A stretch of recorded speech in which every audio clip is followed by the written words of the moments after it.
Cellbox. Si Darlene Castro ay ang bunso sa kanilang magkakapatid. Sa edad niyang 20, wala pa rin siyang nagiging kaibigan. Bukod sa walang gustong makipagkaibigan sa kanya, mas gusto niyang mag-isa siya palagi. Wala akong kaibigan, pero hindi ko naman kailangan nun. Si Piolo Nazaren naman ay isang aspiring chef. Gwapo ngunit medyo masungit. Hindi mo ba alam yung kasabihan na, don't judge the book by its cover, ha? At mukha ba akong snatcher sa paningin mo? Sa gwapo kong to. Paano kung ang aksidenteng pagkikita nila ay masundan pa? Lalambot kaya ang puso ng binatang chef sa dalagang may atraso sa kanya? At anong klaseng samahan kaya ang mabubuo nila? Ating tunghayan ang isa na namang kwento ng pag-ibig na inihahandog sa inyo ng Tales of Siren.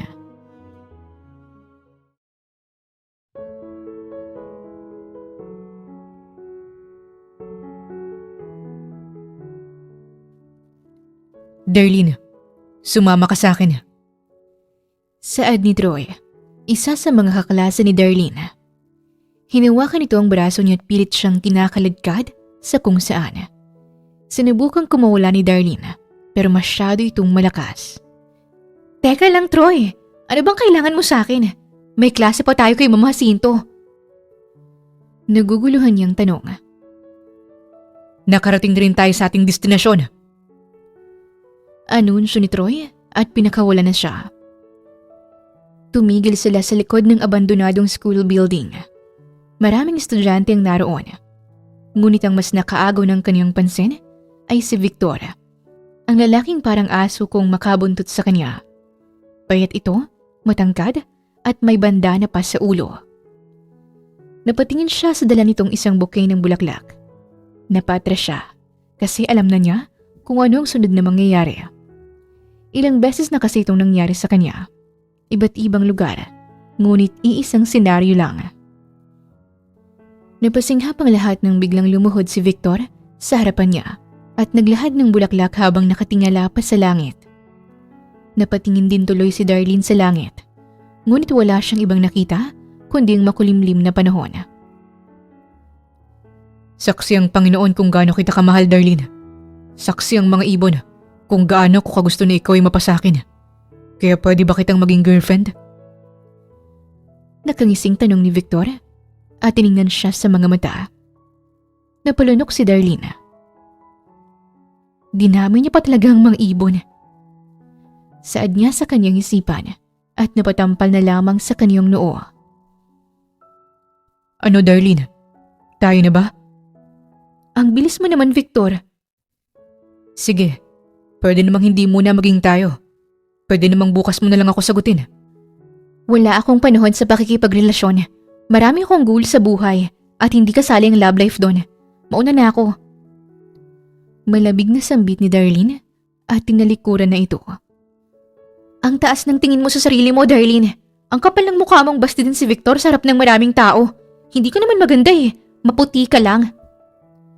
Singhal ng isang babae at bigla na lang hinila ang buhok niya. Ang babaeng ito kasi ay may paghanga kay Victor. Bitawan mo nga ako! Asik ni Darlene. Pinagtulungan siya ng 3 babae. Akala niya'y makakalbo na siya. Mabuti na lang at may sumulpot na guard kaya nag-uunahan sa pagtakbo ang mga estudyante. Tanging siya na lang ang naiwan. Nakasalampak siya sa sahig. Magulo ang buhok at wala na sa ayos ang kanyang uniforme.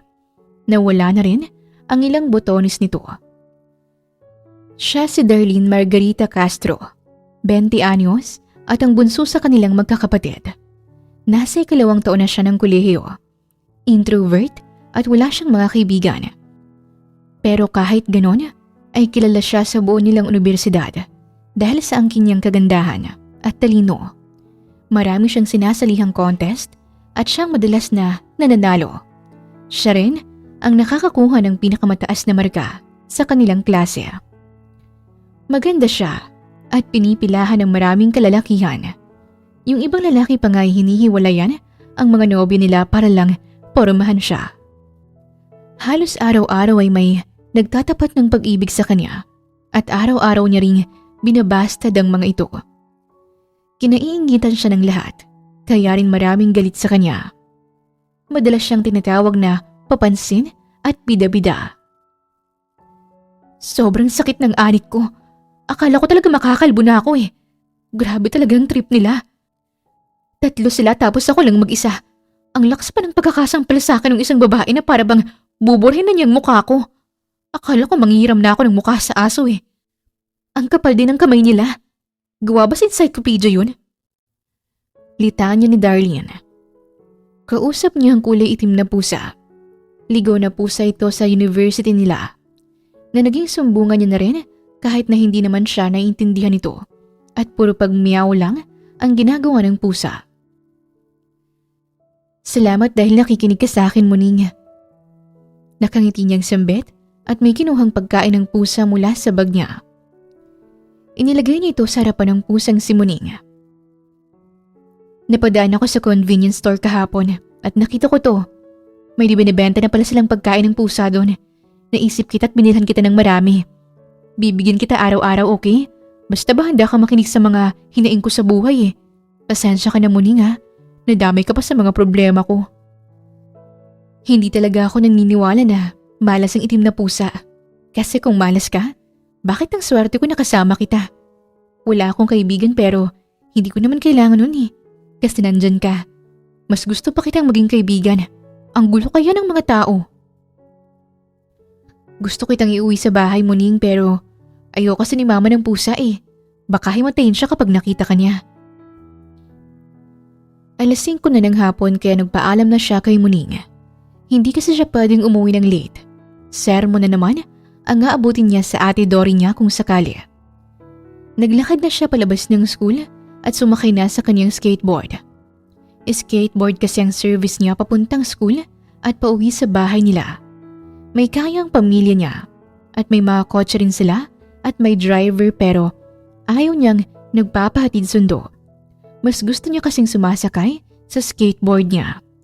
May sentimental value rin kasi ito sa kanya dahil bigay ito ng yumao niyang ama. Kulay kahel na ang langit. Sobrang ganda nitong pagmasdan kasama ng mga palayan.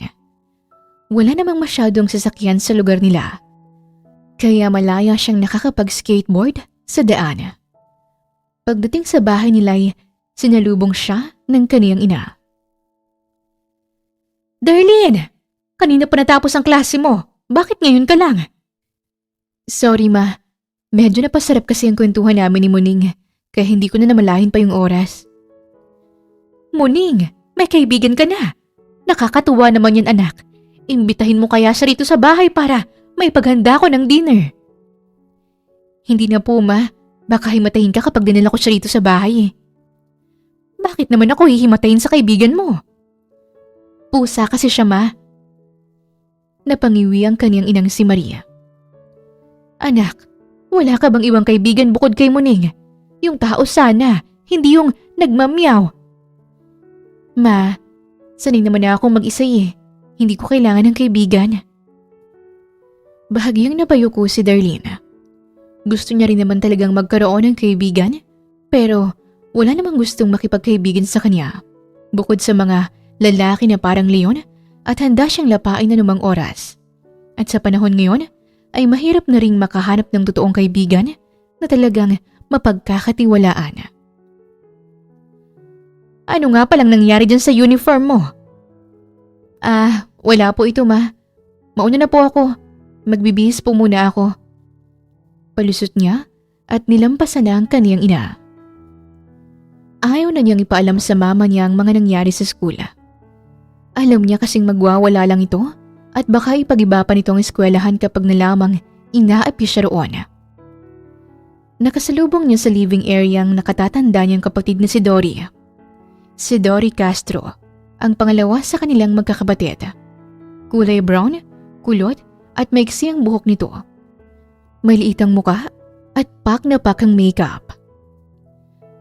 Baby sis, tumawag nga pala kanina si Ate Daisy. Uuwi raw siya sa susunod na araw kaya magplano ko ng mga banding nating magkakapatid ha?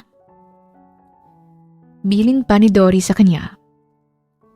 Si Daisy Castro naman ay ang panganay sa kanila. Isa itong doktor sa Maynila. Matagal na nung huli nila itong nakasama. Sobrang busy kasi ng schedule nito, kaya sa messages at video calls na lang sila nagkakausap. Yes, ate. Aakit muna ako sa kwarto. Tugon ni Darlene. Okay, baby sis. Ipapatawag na lang kita kay Manang kapag kakain na tayo. Para sa iba ay boring ang buhay niya.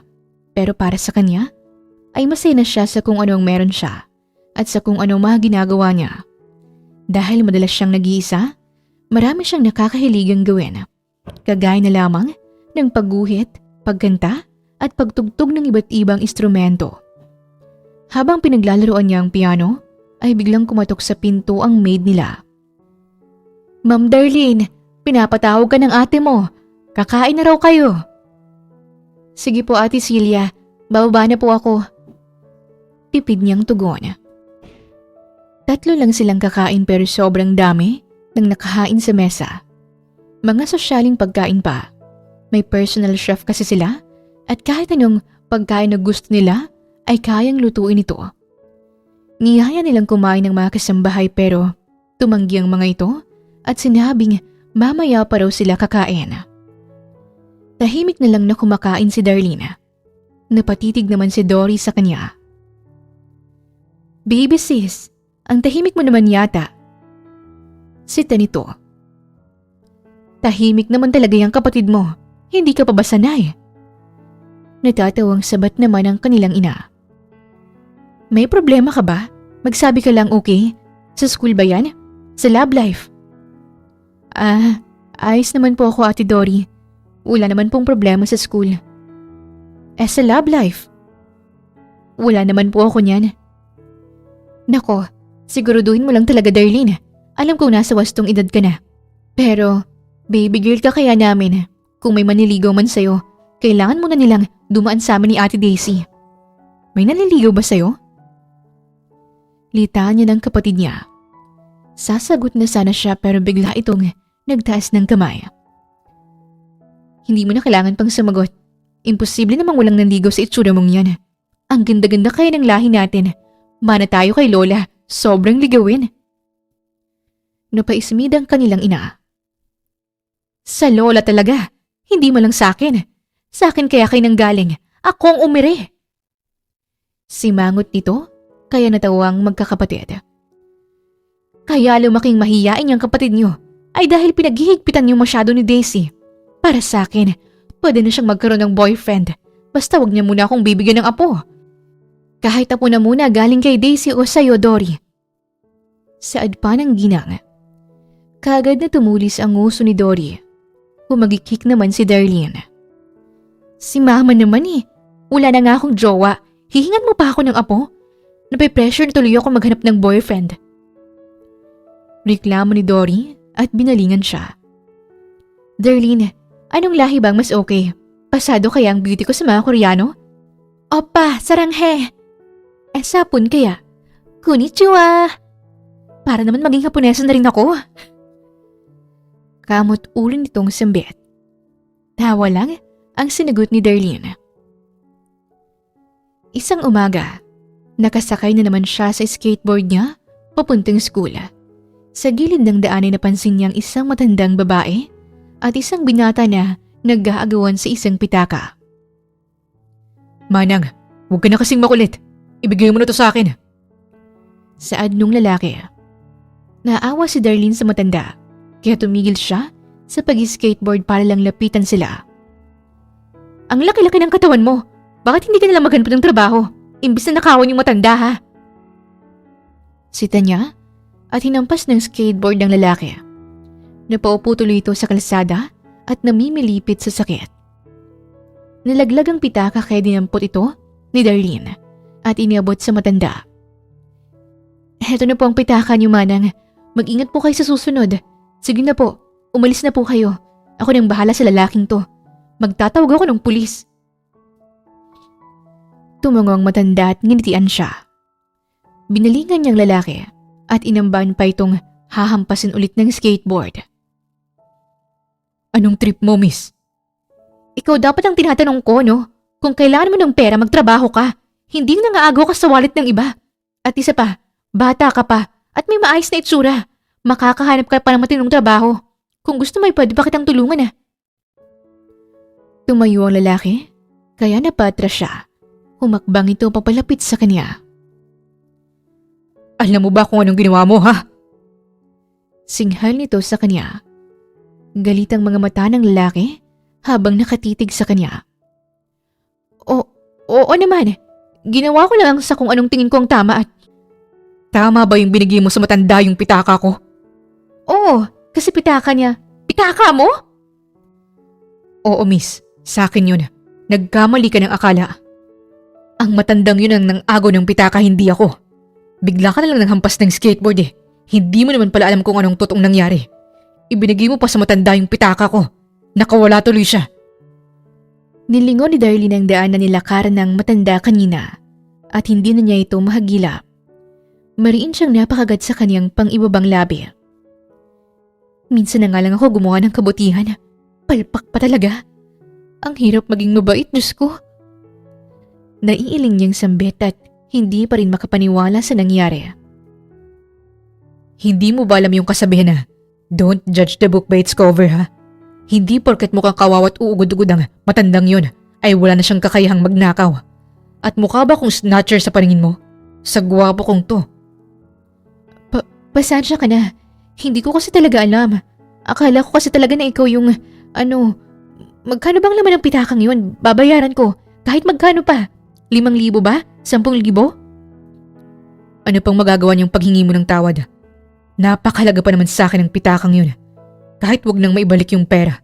Basta maibalik lang yung mismong pitaka ko. Yun na lang ang huling alaala ko sa nanay ko. Tapos nawala na dahil sa pangingialam mo. Sorry. Nilampasan lang siya nito.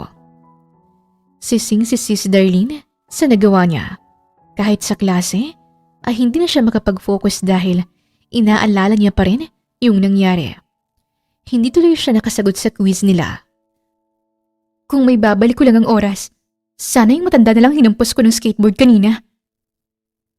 Aniya at malalim siyang napabuntong hininga. Darlene! Sigaw ni Victor habang naglalakad siya sa hallway. Binilisan niya ang paglalakad niya at hindi na siya nag-abala pang lingunin ito. Pero tumakbo ito at humarang sa daanan. Darlene, my loves! Bakit mo ba ako iniiwasan? Ako nga dapat ang magtatampo sa iyo dahil binasted mo ko sa harap ng maraming tao eh. Pero ayos lang, hindi pa rin ako susuko sa iyo. May kasabihan nga na, try lang ng try hanggang sa mamatay. Wag ngayon, Victor. Marami akong iniisip. Kung pwede, wag ka na munang dumagdag. Malamig niyang sambit at hindi na ito pinansin pa. Madramang lumuhod sa sahig si Victor. Darlene, aking mahal, wag mo akong iwan. Nakaago na naman sila ng atensyon, kaya hiyang-hiya na nilisan ni Darlene ang lugar. Paano ko kaya mahanap yung pitaka niya? Ang sabi niya mahalaga yun dahil galing sa mama niya. Kung mahalaga yun, kailangan ko talaga yung mabawi. Kasalanan ko kung bakit yun napunta sa masamang kamay eh. Sabi niya sa kanyang sarili habang papasok sa bahay nila. Natigil ang malalim niyang pag-iisip nang makitang isang pamilyar na babae. Ate Daisy? Gulantang niyang sambet at excited itong niyakap. Alam niya namang uuwi ito, pero wala siyang idea na ngayong araw na mismo yun. Sinalubong niya ito ng isang mahigpit na yakap. Naluluha pa ang kaniyang mga mata. Wow! Nung umuwi ako dito galing Davao, hindi mo ako niyakap ng ganyan, Darlene. Napaghahalata ang mas paborito mo si Ate Daisy kesa sa akin ah. Pabirong hirit ni Dory. Siyempre, mas maganda ako kesa sa'yo eh. At saka, 3 araw ka lang naman sa Davao. Eh ako, 1 taon na akong hindi umuwi dito. Pangaasar naman ni Daisy at pinupog ng halik si Darlene. Namiss ko tong baby sister kong to. Gumanda ka lalo ah. Mas nagiging kamukha na kita, Darlene. Wow, siya lang yung pinuri mo ah. Gumanda rin naman ako ah. At isa pa, ikaw bang nanay niya? Bakit ikaw nagiging kamukha niya? Sabat na naman ni Dory at humalukip-kip sa gilid. Makisali ka na nga rito sa yakapan namin para hindi ka na bitter dyan. Aya ni Daisy. Nagpapakipot pa si Dory, kaya hinila na lang nila ito. Kakaibang saya ngayon ni Darlene. Matagal na niyang pinagdadasal na makompleto silang magkakapatid. Namimiss niya na kasi ang kulitan nila. Wala ka bang mga pasalubong, big sis? Kagaya ng tsokolate. Usisa ni Dory habang binubuksan ang mga maleta ni Daisy. Hindi naman ako sa ibang bansa nagpunta. Bakit hinahanapan mo ko ng tsokolate? Bumili ka na lang sa tindahan, yung tigpipiso. Pwede na yun kung nagkikrave ka talaga ng tsokolate. Pambabara ni Daisy. Baka magkasabuntan na naman kayong dalawa. Awat ni Darlene at pumagitna na sa kanila. Sa kanilang tatlo kasi, sina Daisy at Dory talagang madalas na nag-aasaran at nagtatalo. Magkalapit lang kasi ang edad ng mga ito at hilig talaga nilang inisin ang isa't isa. Si Darlene naman ang madalas na referee. Nung mga bata pa sila, nagsapakan sina Dory at Daisy dahil lang sa isang damit. Ang ending, ginupit ni Darlene yung damit para wala na silang mapag-awayan pa. May time rin na nagtalo ang mga ito sa laruang Barbie. Kaya kinalbo ni Darlene lahat ng Barbie at tinanggalan ng paa. Wala tuloy nagawang dalawang ate niya. Nagpahanda ng dinner ang ina nila. Iba't ibang putahe na naman ang niluto ng chef. Wala ka pa rin talagang kupas, Chef Wilson. The best pa rin ang luto mo. Isa rin talaga to sa namiss ko rito sa bahay. Puri ni Daisy. Napangiti naman si Darlene bilang pagsang-ayon. Magaling kasi talagang personal chef nila. Ilang taon na rin itong naninilbihan sa kanila at hindi pa rin sila nagsasawa sa luto nito. May sasabihin nga pala ako tungkol kay Chef Wilson. Nakalimutan ko kasing ipaalam kanina sa inyo. Pagsingit ng ina nilang si Maria, seryosong ekspresyon ng mukha nito. Gwapo si Chef Wilson pero wag naman sana, no? Bulong ni Dory kaya't kumunot ang noo ni Darlene. Anong wag, ate? Baka kasi biglang i-announce ni mama na boyfriend niya si Chef. Mawiwindang talaga ako ng bongga.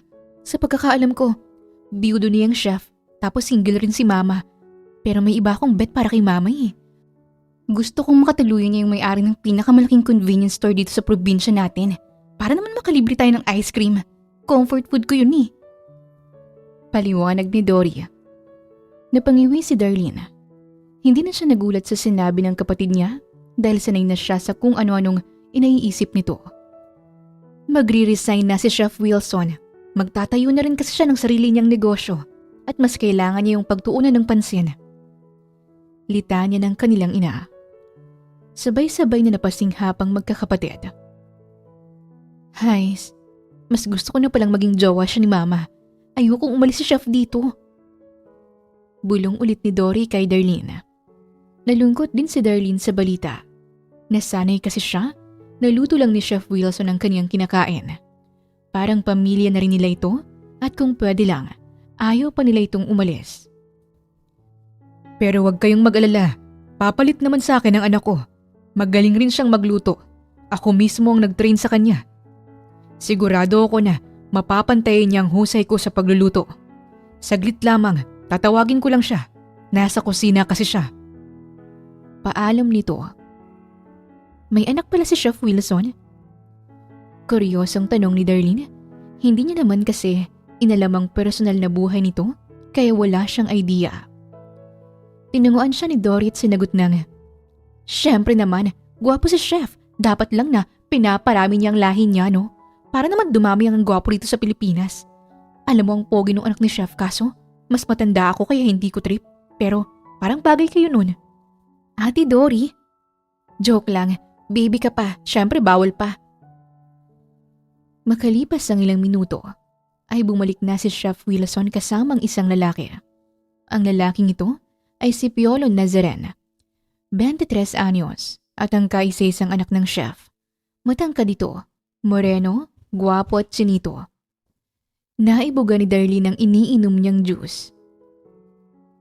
Darlene, okay ka lang ba? Tanong ni Daisy sa kanya. Napaubo si Darlene at napakusot sa kanyang mga mata. Hindi siya makapaniwala sa nakikita niya. Palipat-lipat ang tingin niya kina Piolo at Chef Wilson. Magkamukha nga sila. Komento niya at malalim siyang napabuntong hininga. Ang liit nga lang talaga ng mundo. Sino maghahakalang magkikita ulit kami rito at dito pa talaga sa bahay namin? Saad niya sa kanyang isipan at gusto niya na lamang magtago sa ilalim ng mesa sa sobrang hiya. Para ka namang nakakita ng multo, baby sis. Bakit naman ganyan ang reaksyon mo? Sa bagay, sobrang gwapo ng anak ni Chef eh. Bihira ka lang makakita ng ganyang mukha dito sa lugar natin. Bulong ni Dory. Ito nga palang anak kong si Piolo. At Piolo, sila naman ang mga anak ni Madam Marie. Sina Daisy, Dory at si Darlene ang bunso ng mga Castro. Magandang gabi po sa inyong lahat. Bati naman ni Piolo. In fairness, Chef, papa sa bilang modelo ang anak mo. Komento ni Daisy. Kung gusto mong maging model, sabihan mo lang ako, Piolo. Marami akong kakilala sa Maynila, pwede kitang matulungan. Alok pa nito at binalingan si Darlene. Darlene, batiin mo naman si Piolo, ang bago nating cook. Tumikim si Darlene at dahan-dahang nag-angat ng tingin kay Piolo. Kasing pula ng kamatis ang mukha niya. Hindi rin siya makatingin ng diretsyo sa mga mata nito. Hay po. Bati niya. Siniko siya ni Dory. Hoy, ikaw bakit pulang-pula yung mukha mo? May crush ka sa kanya, no? Wala, ate. Ay sus, okay lang sa akin kung magkaka-crush ka. Basta wala mo ng jowa-jowa. Pero mukha rin namang matinutong si Piolo na to. Ate, wala nga po akong gusto sa kanya. Binigyan lang siya ni Dory ng isang nangaasar ng ngiti. Magmula bukas ay si Piolo na ang magiging tagaluto nila. Ibig sabihin lang nun ay madalas na niya itong makikita. Kailangan niya itong pakisamahan at para mangyari yon, kailangan niya munang ayusin ang gusot sa pagitan nilang dalawa. Matapos kumain ay kagad niyang hinanap si Piolo. Nakita niya ito sa labas. Inaayos ang isang kulay asul na motor. Binalingan siya ni Piolo. Hindi mo ba alam na bastos ang umubo sa harap ng iba? Tapos hindi mo pa tinatakpan yung bibig mo. Paano kung mahawa ko niyan? Ang hirap pa namang magkasakit sa panahon ngayon. Naiwala mo na nga yung pitaka ko. Tapos gusto mo pa akong hawahan yung ubo mo? Ang galing mo rin, no? Sorry ulit sa nangyari, Paulo. Hay, pati pangalan ko hindi mo masabi ng tama. Ha? Piolo ang pangalan ko, hindi Paulo. Balak mo pa yatang palitan yung nasa birth certificate ko. Sorry talaga, Piolo. Alam kong... Kahit ilang beses ka pang humingi ng tawad, wala na yung magagawa pa. Kung ako sa'yo, huwag mo lang akong kausapin. Nagigilty talaga ako sa nangyari. Kung gusto mo akong parusahan para lang makaganti ka sa akin, handa ako sa kahit anong parusa pa. Ano bang kailangan kong gawin para makabawi ako sa'yo? Gusto mo bang lumuhod ako? Gabi na. Bumalik ka na sa loob ng bahay niyo. Malamig dito at malamok. Sayang naman yung malagatas mong kutis kung makakagat lang ng lamok. Hindi ako alis dito hanggat hindi mo sinasabi sa akin kung anong kailangan kong gawin para mapatawad mo na ako. Ngumisi si Piolo. Di wag, anong paki ko? Pabalang niyang tugon at bumalik na sa loob ng bahay. Naiwan namang tulala si Darlene. Sa tanang buhay niya ay ngayon niya palang naranasang matrato ng ganito ng isang lalaki. Mabilis siyang sumunod kay Piolo. Start na ng trabaho mo bukas, hindi ba? Kung gusto mo, pwede kong taasan yung magiging sahod mo. Hindi ko yan kailangan. Pwede kong sabihin kay... Ayoko kitang kausap. Ang sungit naman. Anong sinabi mo? Wala po. Bakit mo ba ako sinusundan? Hindi naman kita sinusundan eh. Wala namang ibang daan dito papasok ng bahay kundi dito lang. Depensa niya pero sinamaan lang siya ng tingin nito. Kinabukasan, maagang gumising si Darlene kasi may klase siya ng 7 a.m. Dumiretso siya sa kusina. Napatras siya nang mabutan doon si Piolo na abala sa pagluluto at nakasuot na ng uniforme ng chef. Nakatalikod ito sa kanya. Anong gusto mong agahan? Tanong bigla nito sabay lingon sa kanya. Mariin siyang napalunok para kasing biglang bumagal ang paligid noong nagtama ang kanilang mga mata. Tipid siyang ngumiti. Good morning, Chef Piolo. Anong gusto mong kainin ngayong umaga? Tanong ulit ni Piolo. Inignora ang pagbati niya. Wala, kailangan ko na kasing umalis. Aniya at dumampot na lang ng sandwich tsaka dali-daling lumabas ng bahay. Kaagad siyang sumakay sa skateboard niya. May driver naman kayo. Bakit diyan ka sumasakay? Kuryosong tanong ni Piolo. Nakasunod pala ito sa kanya habang papalabas siya ng gate. Tumigil siya sa pagtulak ng skateboard para lang mapagtuunan ito ng pansin. Mas presko kasi, ramdam na ramdam ko yung malamig at preskong ihip ng hangin. At isa pa, nag-i-enjoy ako kapag gamit ko tong skateboard eh. Sa sobrang pag-i-enjoy mo, hinampas mo pa ako gamit niyan. Napakamot ng ulo si Darlene. Paano ba kasi ako makakabawi sa'yo? Kahit ano, sabihin mo lang. Ibalik mo sa akin ang pitaka ko. Pero malabo nang mangyari yun. Hindi na mahagilap ang matandang yun. Malalim na napaisip si Darlene. Isang idea ang pumasok sa kanyang isipan. Pag-uwi niya galing school, kagad siyang tumakbo patungo sa kanyang silid. Kinuha niyang drawing materials niya at sinubukang alalahanin ang mukha ng matandang babae.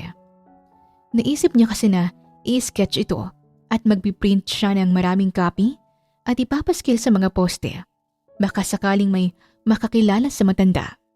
Sa ganung paraan ay mabilis nitong mahanap at posibleng maibalik pa niya ang pitaka. Nakalimutan ko na yung itsura ng ilong niya. Problemado niyang sabi. Huminga siya ng malalim. Kaninong ilong? Sabat ni Dory na bigla-bigla na lang pumasok sa kwarto niya. Kaninong ilong bang pinoproblema mo? Hanep, wala kang problema sa love life pero sa ilong meron. So, kaninong ilong nga? Sinubukang itago ni Darlene ang sketchpad niya pero mabilis itong nahablot ni Dory. Wow! Sino to? Bakit walang ilong? Ilong niya ba yung pinoproblema mo? Wala yun ate. In fairness ha, magaling ka talaga mag-drawing. Pareho kayo ni Ate Daisy. Lahat ng talent napunta sa inyong dalawa. Wala man lang kayong tinira sa akin. Balik tayo dito sa drawing mo. Maganda siya. Kung nahihirapan ka sa ilong niya, gawin mo na lang na 1 o 3 yung butas. Astig yun. Wala pa ako nakikitang tao na may 3 butas ang ilong. Kapag barado yung 1 butas, may 2 pa siyang extra. Malakas na natawa si Darlene. Next time, iguhit mo naman ako. Yung maganda at syempre, 2 butas lang sa ilong. Pero kung si Ate Daisy ang iguguhit mo, gawin mong 5 yung sa kanya. Kapag yan narinig na naman ni Ate Daisy, magtatalo na naman kayong 2. Saway ni Darlene at nginisihan lang siya nito. O siya, exit na muna ako baby sis. Marami pa akong gagawin eh. Mag-drawing ka lang dyan. Sana maalala mo na yung ilong ng babaeng nasa drawing mo para naman makahinga na siya. Pabirong hirit ni Dory at umalis na. Napailing na lamang si Darlene. Makalipas ang ilang minuto, ay natapos niya na rin ito. Gumawa siya ng maraming copies. Araw-araw, tuwing papunta at pauwi siya ng school, ay dinadala niya yung photocopy ng drawing niya at pinapaskil niya ito sa mga pader, poste at puno. Nakalagay na rin doon ang number at reward kung sakaling may makakapagturo sa matanda. Mahanap din kita, Manang. Determinado niyang sinabi habang tinititigan ang kakadikit niya lang sa poste. Mukha siyang inosente, pero nasa loob pala yung kulo niya. Sabi nga, don't judge the book by its cover. May mukhang anghel pero mas masahol pa sa demonyo yung ugali. May mukha namang kaduda-duda, pero sila pa pala yung totoong mabait. At ikaw, Manang, isa kang demonyo na nagbabalat tao. Saad pa niya. Teka, bakit mo naman inaalis yan? Chef Piolo? Nanlaki ang mga mata niya. Ano to?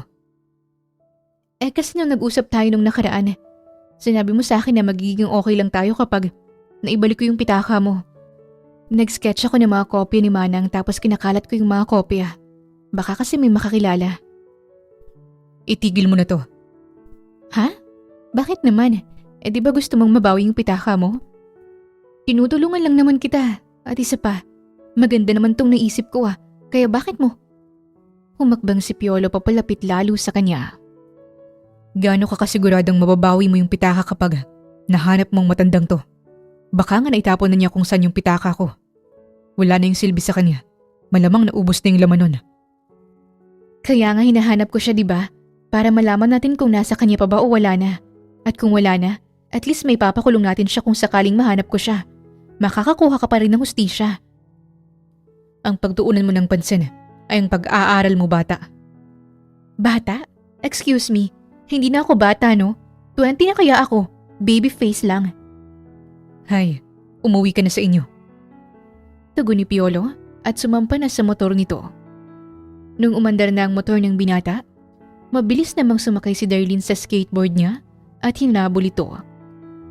San ka nga pala galing, Chef Piolo? Bakit ko naman sasabihin sa'yo? Ang ganda mong kausap. Kumusta na nga pala si Chef Wilson? Namimiss ko na ang luto niya. Pero okay rin naman ang luto mo. Busy siya ngayon sa pagpapatayo ng restaurant. At inasikaso niya rin ang catering business niya. Wow! Ang daming ganap ni Chef Wilson. Nakaka-proud siya. May itatanong nga pala ako. Ayokong sagutin. Hindi naman mahirap yung tanong ko .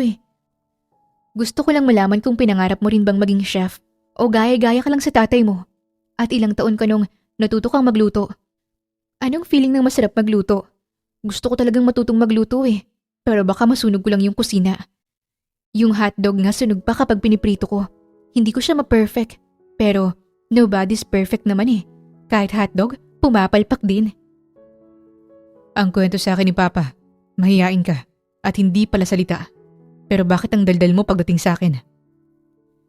Bahagyang natigilan si Darlene. Hindi niya rin maintindihan ang sarili niya. Hindi talaga siya mahilig makipag-usap sa iba. Pero pagdating kay Piolo, ay nasasabi niyang lahat ng gusto niyang sabihin. Umuwi ka na sa inyo. Huwag mo na akong sundan. Mariing sambit ni Piolo. Masyadong mabilis ang pagpapatakbo ni Piolo sa motor. Kaya upang makahabol ay binilisan din ni Darlene. Pero nawalan siya ng balanse at bumagsak sa kalsada. Aray! Kaagad na tumigil si Piolo at nilapitan siya. Ang kulit mo kasi. Sunod ka ng sunod sa akin. Sinabi ko na sa'yo na umuwi ka na sa inyo. Napanguso si Darlene habang tinitignan ang dumudugo niyang tuhod at siko. May kinuha si Piolo sa kaniyang bulsa. Teka, ano yan? Kalma, band-aid lang to. Ilalagay ko lang sa sugat mo para tumigil yung pagdurugo. Pag uwi mo sa inyo, linisan mo agad yan at ipagamot mo kay Doc Daisy. Hindi ka kasi nag-iingat. Binilisan mo kasi yung takbo mo, kaya binilisan ko na rin para mahabol kita. Kasalanan ko pa pala. Totoo pala talaga yung sinasabi nila na palaging tama ang mga babae. Napabuntong hininga si Piolo at bigla na lang siyang binuhat. Hoy, teka!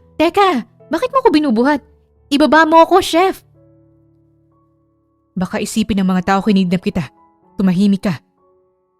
Bakit mo kasi ako binubuhat? Nakakapaglakad naman ako . Maliit lang tong sugat ko. Malayo sa bituka. Sanay na rin ako. Normal naman yun sa mga skater. Manahimik ka na muna. Isasakay kita sa motor ko. Iyahatid kita pa uwi sa inyo. Maingat siyang inilapag ni Piolo sa motor.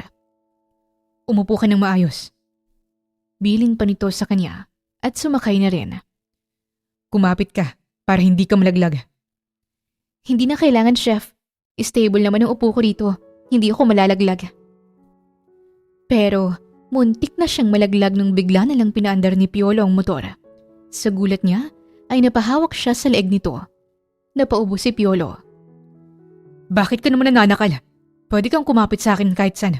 Basta wag lang sa leeg ko. At isa pa, may kiliti ako dyan. Bitaw. San ba kasi ako dapat kumapit? Sa bewang ko. Pinamulahan ng muka si Darlene. Ha? Bakit naman? Walang mali siya, Darlene. Depende na lang kung may gusto ka sa akin kaya naiilang ka. Walang ganun, no? Ipinulupot na niya ang mga kamay niya sa bewang ni Piolo. Sobrang bilis ng tibok ng puso niya at hindi niya maintindihan ang nararamdaman niya ngayon. Higpitan mo pa. Utos ni Piolo. Huwag namang sobrang higpit, hindi na ako makahinga. Ang sabi mo kasi higpitan eh. Saktong higpit lang. Ngayon pa lang ako nakasakay ng motor. Ani Darlene at biglang napangiti. Okay rin palang motor, pero the best pa rin ang skateboard ko. Ani Darlene, sabay baba ng tingin sa skateboard niyang nakapatong sa hita niya. The best kahit na nalaglag ka na? Hindi ka ba pinagbabawalan ng pamilya mo sa paggamit niyan? Delikado yan. Wala ka pang suot na helmet. Pinipigilan ako ni na mama at ate. Pero gusto ko to eh. Kapag nakasakay kasi ako sa skateboard ko, pakiramdam ko kasama ko si Papa. Bigay niya kasi to sa akin eh. Siya rin na nagturo sa akin gumamit nito. 6 na taon nang walang ama ni Darlene. Namatay ito dahil sa sakit na cancer. Sobrang malapit sila sa isa't isa. At mas nasasabihan niya pa ito ng problema noon kaysa sa kanyang ina. Noong karawan niya, niregaluhan siya nito ng skateboard at tinuruan. Hanggang sa nawili na siya kakasakay ng skateboard. Iniingatan niya ito dahil ito ang huling regalo na natanggap niya mula sa kaniyang yumaong ama. Ang huling alaala niya bago ito nawala. Parang yung pitaka mo lang, chef. May sentimental value. Kaya ang hirap pakawalan, di ba? Habang nagkikwento siya, ay napansin niya ang isang pamilyar na pusa sa gilid ng daan. Teka, chef! Stop the motor! Si Muning ba yun? Si Muning nga! Suot niya yung collar na binigay ko. Ha? Sinong Muning? Kaklase mo? Ayun oh! Pwede mo bang iparada muna ang motor mo? Lalapitan ko lang si Muning. Kagad namang pumayag si Piolo. Kaninong pusa yan? Huwag mo nalang lapitan. Baka makagat ka. At ayon sa kasabihan, malas ang itim na pusa. Baka malasin ka kapag... Hindi totoo ang kasabihan yan. Walang dalang kamalasan si Muning. Mabuti siyang pusa. Kinarga ni Darlene si Muning. Muning, bakit nandito ka sa gilid ng daan? Bakit ka umalis sa school? Kung hindi pa ako napadaan dito, hindi ko malalaman na naglalayas ka na pala. Gutom ka na ba? Teka, may pagkain pa ako rito sa bag ko. May binili kasi ako kahapon. Ibibigay ko sana sa'yo pero nakalimutan ko. Sorry ha. Litanya niya at binigyan ito ng pagkain. Yan yung paborito mo, hindi ba? Baka sumagot yan sa'yo. Nilingon niya si Piolo. Sumasagot naman talaga si Muning. Nagsasalita yan? Oo. Ano yan? Alien? Salita ng mga pusa. Meow, ganun lang. Hay, tara na. Umuwi na tayo. Paano si Muning? Eh di sama mo. Dalhin mo sa inyo at itabi mo sa pagtulog mo. Okay, sige. Pwede bang kargahin mo muna siya? Liligpitin ko lang tong kinainan niya. Namutla si Piolo. May problema ba, chef? Ayoko sa pusa. Takot ako. Humagalpak ng tawa si Darlene. Anong nakakatawa sa sinabi ko? Ang laki ng katawan mo tapos takot ka sa pusa? Harmless si Muning. Bakit nga ba takot ka sa pusa?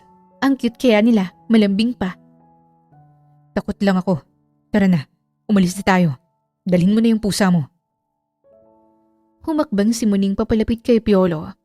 Tatakbo sana si Piolo pero biglang yumakap si Muning sa paa niya. Hala, gusto ko ni Muning. Confirm, mabait ka. Hindi kasi lumalapit agad-agad kapag may nasasens siyang masama dun sa tao. Komento ni Darlene. Hindi ko siya pwedeng iuwi eh. Allergic kasi sa pusa si Mama. Pwede bang say na muna siya, chef? Ano? Gusto ko siyang isama pero bawal siya sa amin eh. Ayoko rin naman siyang iwan dito sa daan. At parang ayaw niya ring bumalik sa school. At saka gusto ka niya oh. Magkakasundo kayong dalawa kung sakali. Huwag kang mag-alala. Babayaran ko ang pag-aalaga mo kay Muning. Behave naman siyang pusa eh. Hindi rin siya mapili sa pagkain. At pwede naman akong... Sige. Nagliwanag ang mukha ni Darlene at napatalon siya sa sobrang tuwa. Payag ka ng alagaan si Muning? Oo, para lang manahimik ka na. Oras na rin siguro para harapin ko ang kinatatakutan ko. Salamat, chef. Magmula ngayon ay promoted ka na bilang daddy ni Muning. Sinong mommy? Siyempre ako, tayong mga magulang niya at… Natigilan si Darlene nang mapagtanto ang kaniyang sinabi. Tumikim siya at bumalik na sa motor. Tara na, chef? Paglilihis niya ng usapan. Bigla namang napangiti si Piolo. Mapupunit na yung labi mo kakangiti, chef. Kaagad na bumalik sa seryosong ekspresyon ng mukha ng binata. Oh, bakit nakasimangot ka na? Mas bagay sa iyong nakangiti. Nakarating na sila sa bahay ni Darlene. Inalalalayan siya ni Piolo pababa ng motor. Bye, Muning. Kay chef ka na muna, ha? Promise, dadalawin kita kapag may oras ako. Paalam niya at nagangat siya ng tingin kay Piolo. Salamat ulit, chef. Ikaw nang bahala dyan sa baby ko, ha? Yung sugat mo, siguraduhin mong ipapagamot mo yun sa ate mo. Baka ma-infection pa yan. Concerned ka? Joke lang. Hindi, no. Sige, mauna na ako. Okay, bye, chef and Muning. Kinabukasan ay nagulat si Darlene nung hinila siya ni Piolo papunta sa likod ng bahay. Teka lang, chef. Bakit ka ba nangihila? Kung may sasabihin ka, pwede namang doon na lang sa loob ng bahay. May papakita ako sa'yo. La, ano yan? Hindi naman siguro yan kabastusan, no? Nagkasalubong ang mga kilay ni Piolo. Hinila siya ni Piolo papalapit sa malaking basket na nakapatong sa bakal na upuan. Bakit may basket? Magpipiknik ba tayo? Sasagot na sana si Piolo pero biglang lumabas sa basket si Muning. Tumulon pa ito papunta kay Darlene. Sa sobrang gulat ni Darlene ay nawalan siya ng balanse at bumagsak sa lupa.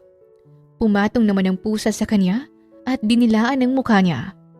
Muning! Nagagalak niyang sambit.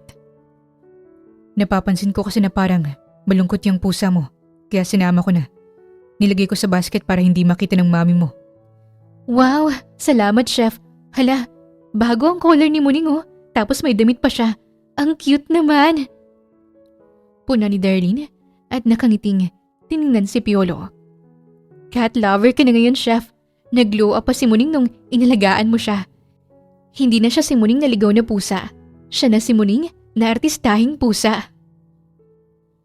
Napagtanto ko na ayos rin naman palang alaga ng pusa. Nakakatuwa rin si Muning dahil hindi siya nagdanakaw ng pagkain. Naghihintay lang siya ng mga ihahain ko sa kanya. Nakaka-proud ka, chef. Isa kang mabuting ama kay Muning. Napakamot ng ulo si Piolo.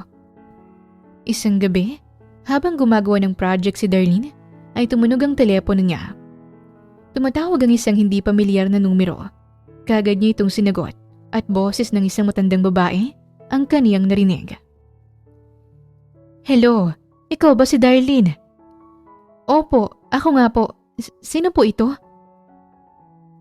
Ako yung matagal mo nang hinahanap. Nakita ko yung flyer na dinikit mo. Magkita tayo ngayon. Ibabalik ko sa iyo ang kailangan mo. Basta ba may malaking pabuya? Sa kagustuhan ni Darlene na mabawi ang pitakay, kagad siyang pumayag sa pag-uusap nila. Malamig sa labas kaya nagsuot siya ng makapal na jacket. Tahimik siyang lumabas sa bahay nila. Malapit lang ang lugar na napag-usapan nila. Kaya mabilis niya itong narating. Huminga siya ng malalim. Iginala ang kanyang paningin. Madilim na at tanging alulong lang ng mga aso ang naririnig niya. Inilabas niya ang cellphone niya at muling tinawagan ang matanda. Hello, Manang. Nandito na po ako. Nasaan na po kayo? Dala ko na rin po yung pera. Bumukas ang pinto ng kotseng nakaparada sa gilid at lumabas mula roon ang matanda.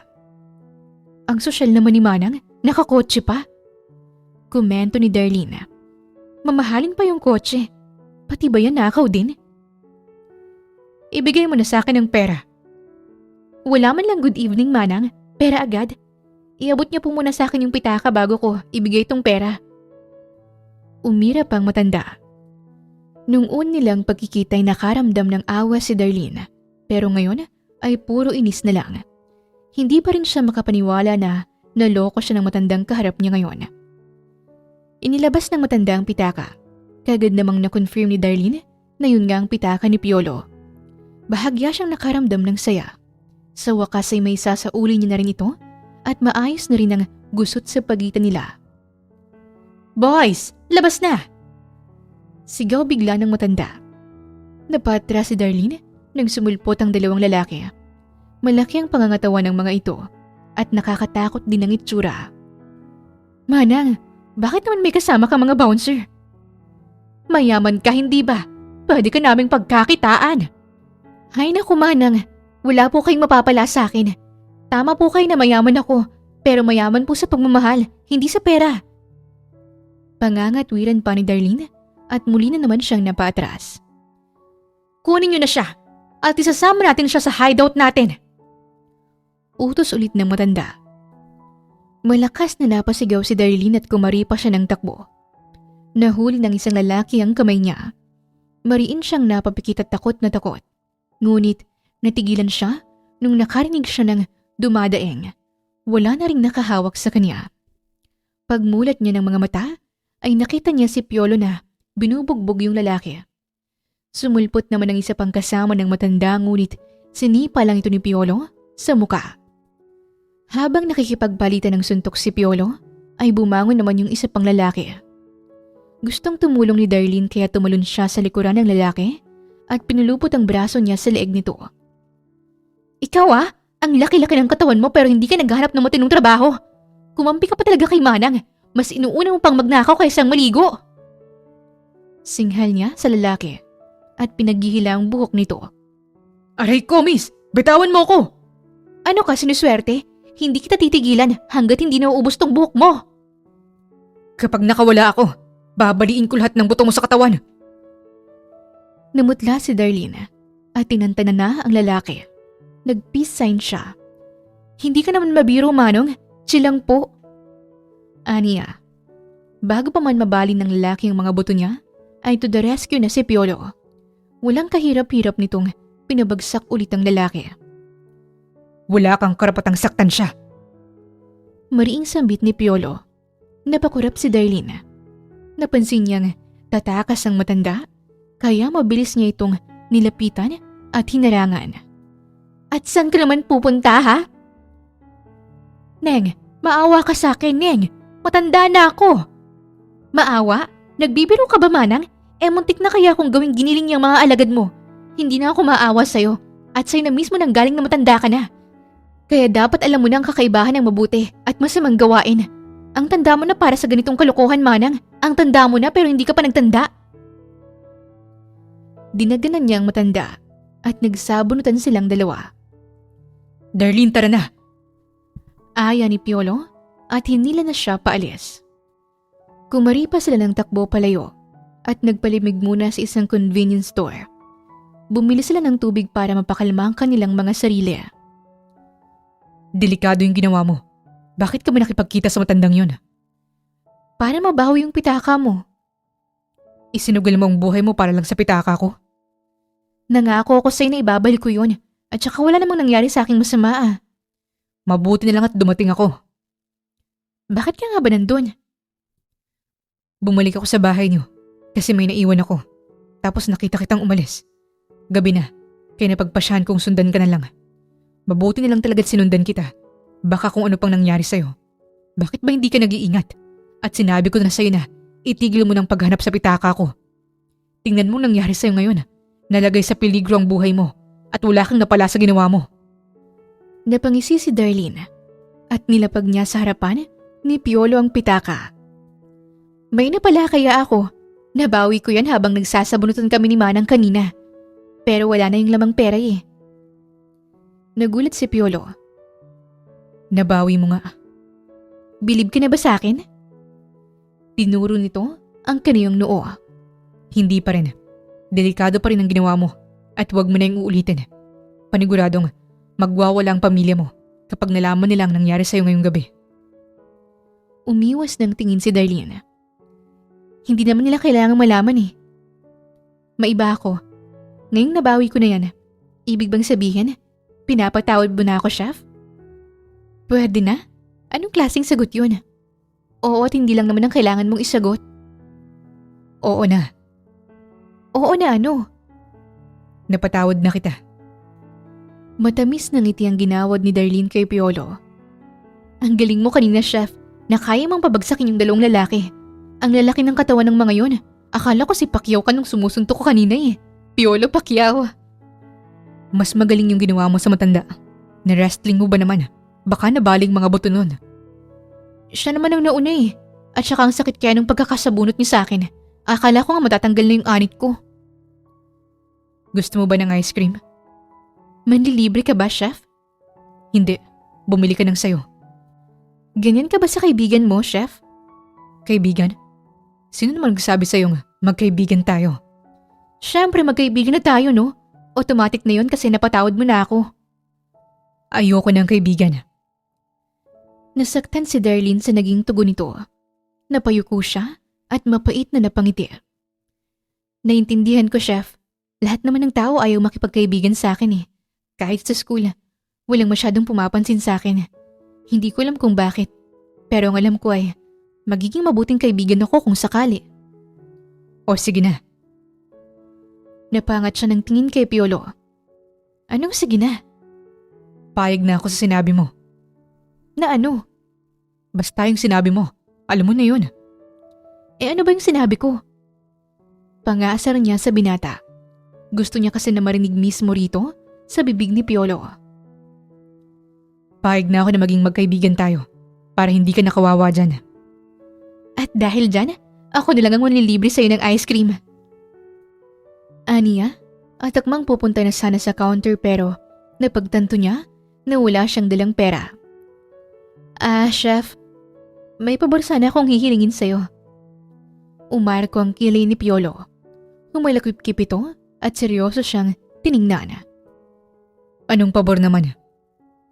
Hilaw siyang napangiti sabay lahad ng kaniyang kamay sa harapan nito. Pwedeng pautang muna?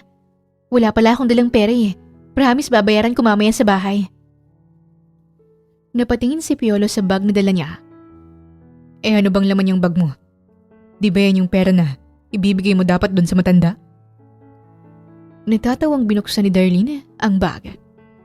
Mga papel lang to. Gusto ko lang gumanti sa matandang yun. Naloko niya ako kaya bala ko rin sana siyang lokohin kanina. Medyo tanga ako pero hindi super tanga para magdala ng pera at ibigay sa kanya, no? Nag-iisip rin naman ako kahit paano. Ang galing ko, di ba? Paniwalang paniwala siya na may dala talaga akong pera. Kating katituloy yung mga kami niyang kuning tong bag. Umismid lang si Piolo at inabutan na siya ng pera. Ibalik mo yung sukliya. Isang oras lang silang nanatili sa convenience store at umuwi na rin sila pagkatapos. Kinaumagahan, nalaglag si Darlene sa sobrang gulat. Nakatayo kasi si Dory sa paanan niya at masama ang tingin nito sa kanya. Ginulat mo naman ako, Ate Dory. May nakita akong lumabas kagabi. Ikaw ba yon? Aha? Hindi. Sure? Sure na sure. Akala ko ikaw yon. Kinabahan ako, baby sis. Akala ko lumalabas ka tuwing gabi para makipagkita sa secret boyfriend mo. Baka yung mga kasambahay, ate. Nagtapon lang siguro ng basura. Palusot niya. At isa pa, wala naman akong boyfriend. O siya, ready na ang breakfast. Bumaba na tayo. Let's go. Susunod na lang ako. Nagayos muna siya bago bumaba sa dining area. Ayaw niya namang lumabas ng kwarto ng may muta at panis na laway pa sa muka. Pagdating sa dining area, ay si Piolo agad ang hinahanap ng mga mata niya. Napanguso siya nung hindi niya ito nahagilap. May hinahanap ka ba, baby sis? Usisa pa ni Dory at inalalayan siyang makaupo. Wala, ate. Siya nga pala, baka manibago ka sa lasa ng pagkain natin, ha? Hindi kasi si chef ang nagluto niyan. Si Ate Daisy ang naghanda kaya baka pangit yung lasa. Saad ni Dory. Naririnig kita, Dory. Sinisiraan na naman ako. Sabat ni Daisy at binato ito ng tissue. Kumunot ang noo ni Darlene. Bakit wala si Chef Piolo? Nag-resign na rin ba siya? Oo ay naman sa resign, baby sis. Wala namang dahilan para umalis si Chef Piolo rito. Absent kasi siya today dahil nagkasakit siya. Pinagpahinga na lang ni Mama. Nagpatingin na ba siya sa doktor, Ate Dory? Tanong niya sa kapatid at binalingan naman si Daisy. Ate Daisy, pwede mo bang tingnan si Chef Piolo if okay lang siya? Teka nga, bakit parang kakaiba yata ang concern mo kay Chef today? The last time I checked, wala ka namang pakialam sa kanya. Naging close na ba kayo nang hindi ko alam? Pang-usisa ni Dory. Hindi nakasagot si Darlene. Late na siya sa klase niya, pero napagpasya niyang daanan na muna si Piolo sa bahay nito. Nagpahatid na lang siya sa driver dahil may dala siyang fruit basket. Nandito na tayo, ma'am. Sabi ng driver at nilingon siya. Tiningnan ni Darlene ang bahay na nasa harapan niya. Kulay puti ito at may dalawang palapag. Kulay asul naman ang gate nito at nakita niyang nakaparada sa loob nun ang motor ni Piolo. Nagpaalam na siya sa driver at bumaba na. 3 beses niyang pinindot ang doorbell hanggang sa tuluyan nang lumabas ang may-ari ng bahay. Napalunok siya dahil si Chef Wilson ito. Chef Wilson? Good morning po. Nahihiya niyang bati. Humigpit din ang pagkakahawak niya sa basket. Darlene, bakit ka na pa rito? Sinong kasama mo? Ako lang po mag-isa, Chef. Nalaman ko po kasi na may lagnat si Chef Piolo, kaya gusto ko siyang dalawin. Dinalhan ko rin siya ng mga prutas para gumaling siya agad. Matutuwa si Piolo kapag nakita ka niya. Sabi ng veteranong chef at nginitian siya. Isang ngiti na para bang may nalalaman ito na hindi niya alam. Iginiya siya nito sa silid ni Piolo. Kumatok muna siya bago pumasok sa loob. Nadatnan niya itong nakilata sa kama at nanunood ng palabas sa TV. Darlene? Hi, Chef. May dala nga pala akong... Anong ginagawa mo rito? Iniangat niya Sere ang dala niyang mga prutas. May sakit ka raw kaya... Hindi ka na sana nag-abala. At saka may pasok ka pa, hindi ba? Mahuhuli ka na sa klase mo. Pakilapag na lang yung dala mo at makakaalis ka na. Gusto ko munang masiguradong okay ka. Nagigilty kasi ako eh. Pakiramdam ko, kasalanan ko kung bakit ka nilalagnat ngayon. Bakit mo naman nasabi yan? Baka kasi napalakas yung suntok sa'yo kahapon, kaya nilagnat ka ng ganyan. Napasobra sa bugbog. Di ba napuruhan ko ng mga lalaking yun? Hindi ko naramdaman yung mga suntok nila. Masyadong mahina. Humakbang siya papalapit kay Piolo. Maingat niyang inilapat ang kaniyang palad sa noo at liig nito. Medyo mainit ka nga. Uminom ka na ba ng gamot? Kumain ka na ba? Natingnan ka na ba ng doktor? Oo at oo. Kaya wala ka nang dapat ipag-alala. Okay lang ako. Normal lang naman na mag-alala ako sa'yo. Magkaibigan tayo, di ba? Napangiwi si Piolo. Bakit ka naman napapangiwi dyan? Binabawi mo na ba yung sinabi mo kagabi? Magiging mabuting kaibigan naman ako sa'yo eh. Dinalaw pa nga kita rito at dinalahan ng prutas tapos. Thank you. Natameme si Darlene. Ilang beses siyang napakurap sa narinig niya. Na-appreciate ko tong ginagawa mo, Darlene. Kaagad na sumilay ang ngiti sa kaniyang mga labi. Magmula nung gabing nabawi niyang pitaka ay naging malapit na sila. Sa bawat segundo, minuto at araw na lumilipas ay mas lalo pa silang napapalapit sa isa't isa. Ang hirap talagang magluto. Reklamo ni Darlene. Malakas na natawa si Piolo at inagaw sa kanyang kutsilyo. Mali ang paghiwa mo ng kamatis. Masyadong malaki at dapat tinatanggal mo itong buto. Bakit ba kailangan tanggalin yung buto? Para ba hindi tumubo sa tiyan yung kamatis? Muling natawa si Piolo. Chef, nakakamatay ba yung buto ng kamatis? Bakit kailangang tanggalin? Nakakain pa rin naman tong buto ng kamatis. Pero baka kasi mag-iba yung lasa ng pagkain. Baka pumait ng konti kapag hindi mo tinanggal. Pero nasa sayo naman yun kung ayaw mong tanggalin. Mas mainam lang kapag tinatanggal. Chef, pagod na ako sa cooking lesson natin. Pritong itlog pa lang tong tinuturo ko sa'yo. Pagod ka na agad? Hindi talaga ako pang kusina, Chef. Tagatikim lang talaga ako. Ang swerte ng mapapangsawa mo, Chef, no? Bakit naman? Kasi hindi niya kailangang magluto dahil marunong ka na. At ikaw pa mismo ang magluluto para sa kanya. Maswerte ka kung ganun. Ano yun, chef? Wala. Lagyan mo ng asin tong itlog. Dinampot ni Darlene ang lalagyan ng pampalasa. Asin, hindi asukal. Hindi ko napansin yun ah.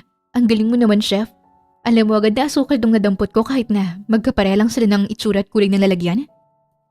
Nilagyan na niya ng asin ang itlog, ngunit biglang natanggal ang takip nito at napuno ng asin ang itlog. Nanlumo siya sa nangyari. Umawang naman ang labi ni Piolo. Sabi ko naman kasi sa'yo eh, hindi talaga ako pang kusina. Kamot ulo niyang sinabi. Dumating si Dory at sinilip ang ginagawa nila. Sino nagluto ng asin na may konting itlog? Mukhang masarap ah. Mapang-asar nitong tanong at kagad na tiningnan si Darlene. Ang galing mo, baby sis. Perfect ang pagluluto mo ng asin. Lasang itlog. Sumimangot siya at nagtago sa likuran ni Piolo. Dapat talaga nag-iinsayo ka sa pagluluto. May mga maid naman pero mas maganda pa rin matutunan mo yan para kapag may asawa ka na. May ipagluto mo siya. Gusto pa naman ng mga lalaki ng babaeng marunong magluto. Litanya ni Dory at basta na lang umalis. Di hindi na lang ako mag-aasawa. Sagot niya at napatingin sa palpak niyang itlog. Oh, mag-apply ka na lang bilang asawa ko. Nanlaki ang mga mata ni Darlene. Uminit din ng husto ang kaniyang pisngi. Patay mali siya naman si Piolo at bumalik na ulit sa pagtuturo sa kanya ng tamang pagluluto. Araw ng linggo, gustong matuto ni Piolo sa pag-skateboard. Kaya naman, tinuturuan ito ni Darlene. Paano ba to? Kuryosong tanong ni Piolo. Bago ang lahat, kailangan mo munang magsuot ng helmet. Knee at elbow pads para kapag natumba ka, mabubuhay ka pa. Tapos, i-check mo muna kung okay ba yung mga gulong at bearings niya. Paliwanag ni Darlene. Sige, sumakay ka na. Yung isang paa mo dito sa skateboard na apak. Tapos yung isa naman sa likod. Yun ang gagamitin mo pang tulak para umandar ka. Sinunod ni Piolo ang tinuturo niya pero nawalan ito ng balanse at bumagsak sa kalsada. Sumakto pa talaga ito sa tain ng kalabaw. Ayos ka lang? Malamang hindi ka okay. Ang baho! At least swerte ka. Paano naman ako naging maswerte? Kasi swerte raw kapag nakakaapa ka ng tae. Hindi ka lang basta nakaapak, hinigaan mo pa. Triple-tripling swerte na yan. Sinamaan siya ng tingin nito. Napatakip siya ng ilong. Tama ka, mabaho nga. Kailangan mong maligo ng 10 oras para bumango ka na ulit. Litanya niya at tinawanan ito. Inalalayan niyang makatayo si Piolo.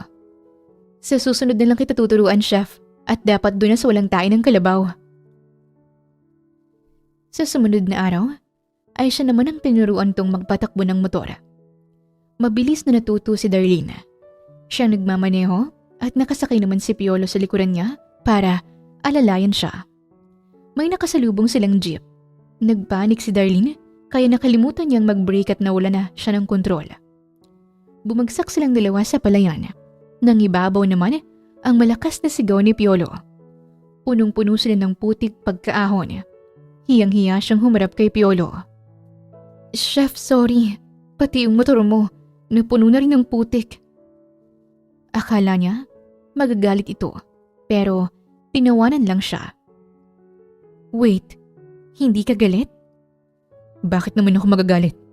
Normal lang ang ganito. Lalo na kung nagpa-practice ka pa lang. At hindi naman masakit ang pinagbagsakan natin niya. At madali ko lang, malilinis yung motor ko. Nakahinga siya ng maluwag. Ang dungis natin, chef. Pero mas madungis ka nga lang. Para tayong putik na naging tao. Tara na, umuwi na tayo para makaligo ka na. Tumigil sa harapan nilang isang pamilyar na kotse.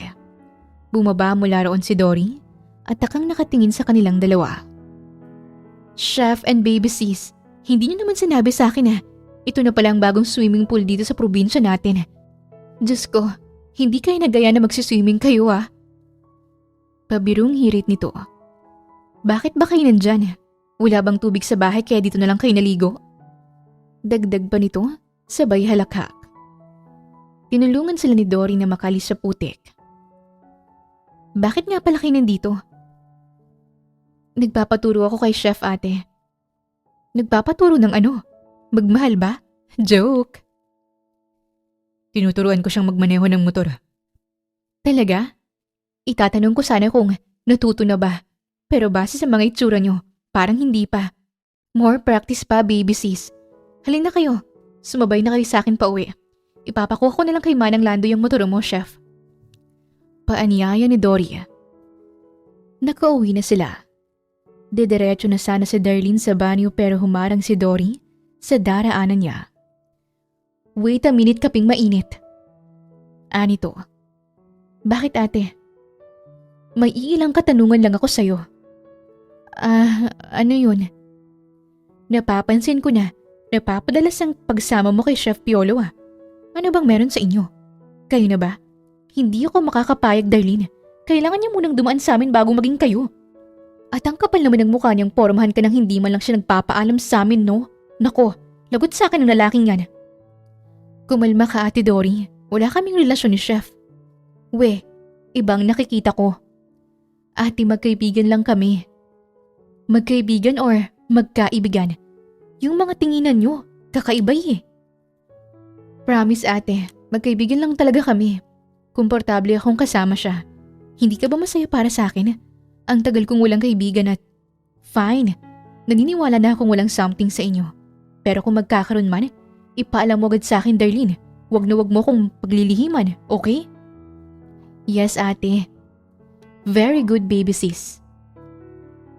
Araw ng Huwebes, mag-isang nakatambay si Darlene sa kantin ng school nila nang biglang lumapit sa kanya si Ivana, anak ng congressman at blockmate niya. Kagaya niya isa rin itong achiever. Madalas pa nga silang dalawa ang naglalaban sa mga contest. Hi Darlene, pwede ba akong umupo? Bati nito at umupo na kahit hindi pa siya nakakasagot. Of course, kilala mo na ako. I'm inviting you pala sa birthday party ko. Nasamid si Darlene sa kinakain niyang sandwich at kagad naman siyang inabutan ng tubig ni Ivana. Ako? Iniimbita mo sa party mo? Yeah, why? Ayaw mo ba? Come on, Darlene. Minsan lang ako nagpapaparty and I want you to be there. Magtatampo ako kapag hindi ka pumunta. Pero kasi… Nag-aalala ka ba na baka ibuli ka na naman nila doon? Don't worry, okay? Party ko yon. I got you. Hindi kita pababayaan. So, G ka na? Hindi umimik si Darlene. Gulantang pa rin siya sa pag-aaya nito. Matagal na niyang kilala si Ivana pero ngayon pa lang sila nakapag-usap at sa tinagal-tagal niya sa eskwelahang ito ay ngayon pa lang may nag-imbita sa kanya. Tuwing may party kasi ang mga classmate at schoolmate niya ay palagi siyang hindi invited dahil natatakot ang mga ito na baka sa kanya mapunta lahat ng atensyon imbis na sa birthday celebrant.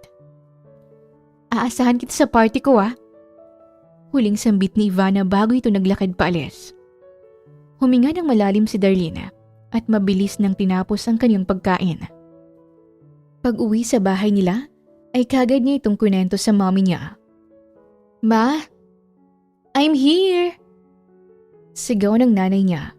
Nasa garden area ito at nagbubungkal ng lupa. Nagmano siya at hinalikan ito sa pisngi. Bakit parang tulala ka anak? May problema ba? May nag-imbita kasi sa akin sa isang party ma. Napatayo ang mami niya at natutuwang hinawakan ang pisngi niya. Good news yan! Pero bakit parang hindi ka masaya? Ma, alam mo namang hindi ako sanay sa mga party, hindi ba? At mas gusto kong dito lang sa bahay at mag-isa na naman. Anak, dapat kang sumusubok ng mga bagong bagay. Huwag mong kinukulong ang sarili mo sa mga bagay na nasanay ka nang gawin. Para sa akin, dapat kang pumunta sa party na yan. Malay mo, marami kang maging kaibigan. Sino nga palang nag-imbita sa'yo? Si Ivana Fortesa Puma. Wow! Yung anak ni Congressman. Mabuti pang pumunta ka sa party. Kilalang mga Fortesa dito sa probinsya natin. Maganda kung may mabubuo kang magandang koneksyon sa anak nila. Napakamot ng ulo si Darlene. Mabilis na lumipas ang mga araw. Mamayang gabi na yung party at hindi pa rin siya sigurado kung dapat ba siyang pumunta. Ang mami naman niya ay todo push sa kanya at handa pa itong mag-hire ng designer at makeup artist para mapaghanda ng party. Marami akong kilalang designer, anak. Hindi mo kailangang mamroblema sa susuotin mo. Pupunta ka, okay? Pangungulit ng ginang sa kanya. Ma, hindi ko naman po kailangan ng designer. Maghanap na lang ako ng damit sa closet ko. Pumalakpak ang mami niya at niyakap siya. Ibig sabihin ay, pupunta ka na, anak. Yes, ma. Narealize ko po kasi na oras na rin talaga para lumabas ako sa comfort zone ko and makipaghalubilo sa ibang tao. At isa pa, personal akong inimbita ni Ivana. Magmumukha akong bastos kapag hindi pa ako pumunta. Napasaya mo ako, anak. Balitaan mo agad ako pagkatapos ng party, ha? Tipid lang nang umiti si Darlene. Pupunta na ako. Wala nang atrasan to. Sabi niya sa kanyang sarili at nagsimula ng halugugin ang kanyang closet. Bigla siyang nakaramdam ng excitement. Matagal na siyang interesado sa mga party na ginagawa ng batchmates niya at hindi na siya makapaghintay na maranasan yon. Ilang minuto pa siyang naghalughog pero wala pa rin siya nagugustuhang damit. Nagkalat na sa iba't ibang parte ng kwarto niya ang mga damit niya. Teka, bakit naman may bra dito? Sa akin ba to? Malamang, nasa closet ko eh. Takang tanong niya at inihagis ito. May narinig siyang sumigaw. Nung tiningnan niya ay si Piolo ang nakita niya. Nakatayo ito malapit sa pinto. Namumutla ang labi at may nakapulupot na bra sa muka. Sa sobrang hiya niya ay napasigaw din siya. Napatakip naman ang tenga si Piolo at nagpanik na rin. Nagmamadaling pumasok sa kwarto niya ang mami niya. Anak, what happened? Rinig na rinig ko ang sigaw mo kahit nasa labas na ako. Usisa nito at nag-aalala siyang tiningnan. At bakit ka nandito, Chef Piolo? Teka, kaninong bra yan? Hinablot ni Darlene ng bra at tinapon sa ilalim ng kama. Kumaripas naman ng takbo papaalis si Piolo, na-shock pa rin sa nangyari. Noong nakalis na ito ay muling dinampot ni Darlene ang bra at inamoy ito. Nakahinga siya ng maluwag nang malamang hindi pa ito gamit. Mabango pa, medyo nabawasan ang hiya ko. Darlene, anong ginagawa ni Chef dito sa kwarto mo? At bakit nakatakip sa mukha niyang bra mo? Napansin ng mami niya na wala siyang balak sumagot, kaya tumango na lang ito at nagpaalam na. Isang kulay lila na dress ang napiling suotin ni Darlene. Nakalugay ang kanyang buhok at may suot siyang clip na kakulay ng damit niya.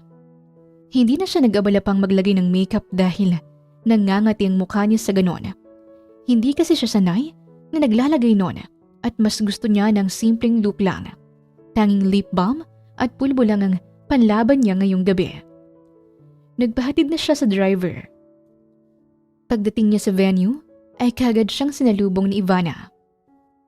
I'm glad you came, Darlene. Magtatampo na sana ako sa iyo eh. Saad ni Ivana at beneso siya. Ang ganda mo tonight. Well, palagi ka namang maganda. Nakakaingit talaga yung mukha mo. Walang makeup pero kabog na kabog. Salamat ulit sa pag-imbita mo sa akin, Ivana. Ako ang dapat magpasalamat kasi pumunta ka kahit na alam kong hindi ka sanay sa ganito. Let's go? Ipapakilala kita sa iba kong friends. Maraming kilala si Darlene sa party, pero karamihan ng mga bisita ni Ivana ay hindi pamilyar sa kanya. Natutuwa siya dahil maayos ang pakikitungo ng mga ito at nakikipagkwentuhan pa yung iba. Hinila siya bigla ni Ivana papunta sa bar counter. Anong gusto mong drink, Darlene? Tanong nito sa kanya. Pineapple juice na lang. Humalakhak si Ivana at mahina siyang hinampas sa braso. Pineapple juice? Ano ka ba? Bata? Hindi kasi ako umiinom at saka nangako ako kay mama na napaka-good girl mo talaga. 20 ka na girl. Dapat nga wala nang say yung mama mo sa mga ginagawa at gagawin mo. Hindi naman masamang tumikim ng bago. Wag na yung juice, okay? Pambata lang yun eh. Alak na lang tayo. Masarap pa naman ang first time. Sure ako na hanap-hanapin ng sistema mong alak na once na matikman mo na to. Giit ni Ivana at sinenyosa ng bartender. Tinitigil lang ni Darlene ang alak na nasa harapan niya. Napalunok siya at napadasal bigla. Ang KJ isang glass lang naman yan. Go Darlene! Pangiinggan niyo lalo ni Ivana at halos ingud-ngud na sa mukha niyang isang baso ng alak. Naghihiyawan ang mga nasa paligid para i-cheer siya. Sa huli, ay ininom niya na rin ito. Napaubo siya at muntik ng masuka. Ang sakit ng lalamunan ko. Parang nasusunog. Normal lang yan, pero masarap naman, di ba? Tumango siya kahit na hindi niya naman talaga nagustuhan ang lasa nito. Muli siyang inabutan ng alak ni Ivana. Heto pa shot ka pa. Dahil kaarawan naman ni Ivana, pinagbigyan niya na lamang ito. Nakatatlong baso pa lang siya pero umiikot na ang paningin niya. Banyo muna ako, Ivana. Babalik rin ako agad. Paalam niya at nagtungo na sa comfort room. Napahawak siya sa sink at nagsususuka. Pati yata isopagos ko maisusuka ko na. Ang pangit ng lasa ng alak na yun. Ang hapdi pa sa lalamunan at mapait. Aniya, at muli na namang nasuka. Lagod ako kay Ate Dory kapag umuwi ako ng amoy alak. Problemado niyang sambit at nag-spray ng pabango sa katawan niya. Lasing na talaga ako. Nagiging dalawa na sa paningin ko tong perfume ko. Buong akala ni Darlene ay maayos na talaga ang party. Ngunit paglabas niya ng comfort room, bigla na lang siyang hinawakan sa braso ng dalawang babae. Namumukha niyang mga ito dahil kasama ito ni Ivana kanina. Saan niyo ako dadalhin? Mariing pinisil ng isang babae ang braso niya. Tuturuan ka namin ng leksyon. Leksyon na hindi mo makakalimutan. Lechon? Natuturuan ba ang lechon? Naguguluhan niyang tanong at hilong-hilo na talaga. Gusto ko nang umuwi at matulog. Ang sakit ng ulo ko. Napairap naman ang dalawang babae. Nawala ang kalasingan niya nang bigla na lamang siyang tinulak ng mga ito sa swimming pool. Muntik na siyang malunod. Buti na lang at naalala niya pang lumangoy. Nagtawanan ang mga bisita. Gulong-gulo naman siya at unang hinanap ng mga mata niya si Ivana. Nakita niya ito ngunit nasaktan siya nung nakita niya itong nakikitawa. Umahon siya sa pool at tiningnan ang basa niyang damit. Niyakap niya ang kaniyang sarili. Ivana. Mahinang tawag niya. Ngumisi si Ivana at naglakad ito papunta sa kanya. Hindi ko talaga maintindihan kung bakit maraming naghahabol sa'yo, Darlene. Look at you. Mukha kang basang sisiw. And maputi ka lang. Hindi ka naman maganda. Anong ibig sabihin nito, Ivana? Akala ko ba matalino ka? Bakit hindi mo alamin? Maayos ako nagpunta rito sa party mo. Akala ko kaibigan ang turing mo sa akin. Hinding-hindi mangyayari yan, Darlene. Wala akong planong makipagkaibigan sa babaeng kagaya mo. Anong kagaya mo? Bakit? Anong klaseng babae ba ako?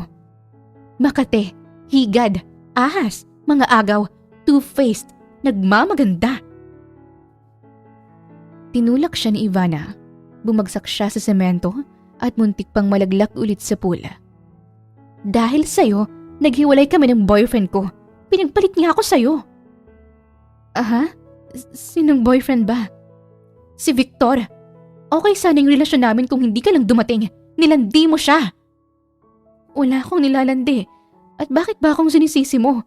Wala kaming relasyon ni Victor. At isa pa, wala akong gusto sa kanya. Kahit na, kung wala ka, wala sana kaming problema. Lahat na lang ng atensyon ng mga lalaki nasa iyo na. At kasalanan ko ba yun? Pambabara niya. Bumilis ang paghinga ni Ivana. Bigla na lamang itong dinampot ang cake at tinapon sa kanya. Napapikit at napasinghap si Darlene sa pag-aakalang matatapunan siya nito. Ngunit lumipas ng 10 segundo ay wala pa ring nangyayari sa kanya. Iminulat niya ang kanyang mga mata at napansin niya ang isang lalaki na nakaharang sa harapan niya. Lumuhod ang lalaki at sinuri siya. "Chef Piolo?" Gulat niyang sinabi at sunod-sunod pang napakurap. Kinusot-kusot niya ang kanyang mga mata. "Bakit nandito ka, Chef?" Hindi sumagot si Piolo. Inalalayan siyang makatayo nito at chinek pa kung may galos ba siya. Okay lang ako, Chef." Aniya para lang maawat ito. Umigting ang panga ni Piolo, hinawakan nito ang kamay niya. "At sino ka naman?" Pabalang na tanong ni Ivana. "Boyfriend niya." Walang pag-aalinlang ang sinagot ni Piolo. Napasingha pang lahat at hindi makapaniwala. Nagmukha namang all si Darlene dahil sa nanlalaki niyang mga mata. Umawang ang labi niya at napatingin sa kamay niyang hawak ni Piolo. "Ikaw? Boyfriend ng maharot na yan? Ano naman ang nakain mo at pinatulan mo yan, ha?"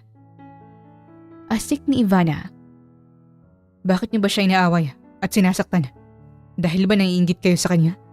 Wala kayong dapat ikainggit dahil wala naman siyang pakialam sa mga boyfriend at crush niyo. Isang lalaki lang ang nalalaman ng puso ni Darlene at ako lang yun. Tantanan niyo na siya." Seryosong sagot ni Piolo at hinila na si Darlene paalis ng venue.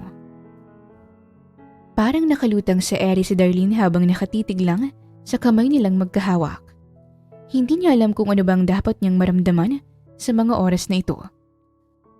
Kani-kanina lang ay naiinis siya kay Ivana dahil sa nangyari. Tapos biglang nagulat siya nung sumulpot si Piolo at lalo na nung narinig niya ang mga salitang binitawan nito. At may naramdaman din siyang kilig. Parang may kuryenteng dumadaloy sa katawan niya habang magkahawak ang kamay nila. Hindi rin maawat sa pagkabog ng malakas ang puso niya. Hindi ka dapat sumasama sa ganong klase ng tao. Alam ba ng pamilya mo na nandito ka? At bakit ka ba nandito? Di ba ayaw mo sa lugar na may maraming tao? Lalo na sa mga party. Sunod-sunod na tanong ni Piolo.